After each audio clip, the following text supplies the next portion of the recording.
Welcome to our Vision Campus. Today I would like to show you how digital cameras work. You will learn about the historical background, the components of a digital camera, and why digital cameras are important for us. Digital cameras are all around us and are used in a variety of different fields.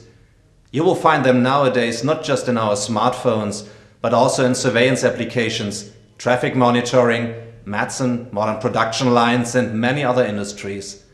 So how did it all begin? The first camera was a pinhole camera, known as the camera obscura. It involved nothing more than a black box with a small hole in it. No lens, no film, nothing. The camera projected a poor dark image onto the screen. There was no way to record the image permanently.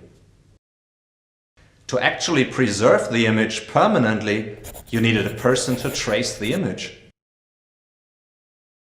The invention of analog film provided the chance to record an image permanently, albeit using a complicated treatment process and many chemicals. At some later point, electron tubes were used to record images electronically and to transfer that information. Actual storage of the images was still handled using purely analog technology, namely as a video signal.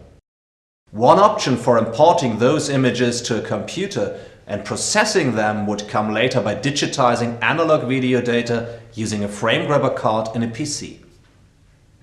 A few years later, during the 70s, for example, the Kodak company made the initial steps towards a proper digital camera. The image data was recorded and transmitted digitally. The same processes are still used today.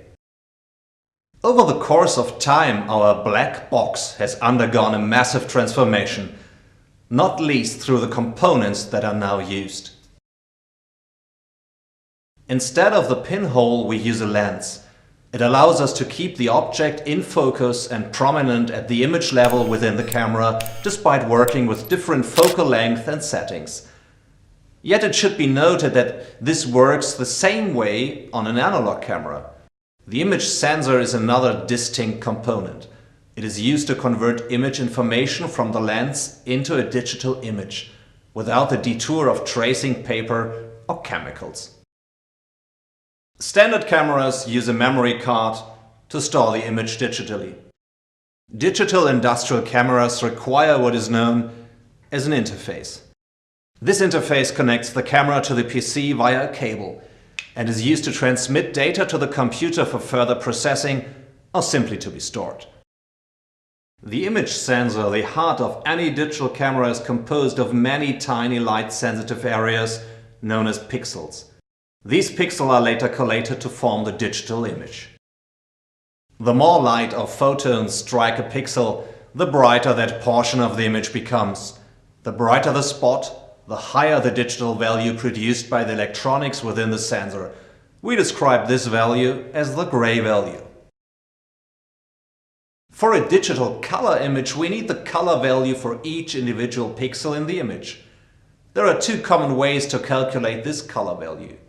Visible light is actually comprised of a mixture of pure colors described by the wavelength, ranging from red to green and blue. One option is to channel different portions of the RGB color mixture to different portions of the sensor. The red portion of the light strikes certain pixels, the green share strikes other pixels, and the blue portion strikes yet another portion of the sensor. At the technical level, this is achieved through a mesh of tiny filters known as the color filter array that is placed in front of the light-sensitive cells, namely the sensor's pixels. As the different portions of the light pass through, each color is channeled to the relevant portion of the sensor. As such, the individual pixels on the sensor can record brightness information for a specific color of light.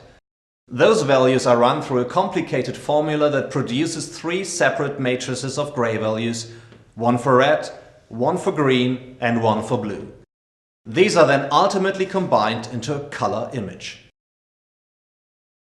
The other common way to produce color images is separating the colors outside the sensor using optical components, meaning the entire sensor is only struck by the red, green or blue light. The image can be recorded all in once.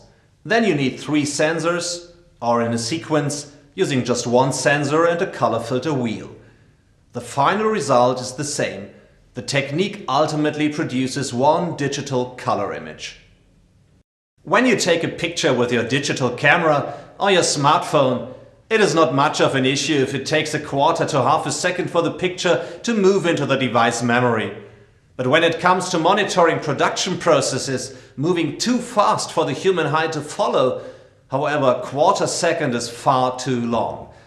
Images need to be created in just a few microseconds. There are many different applications that place special requirements on digital industrial cameras.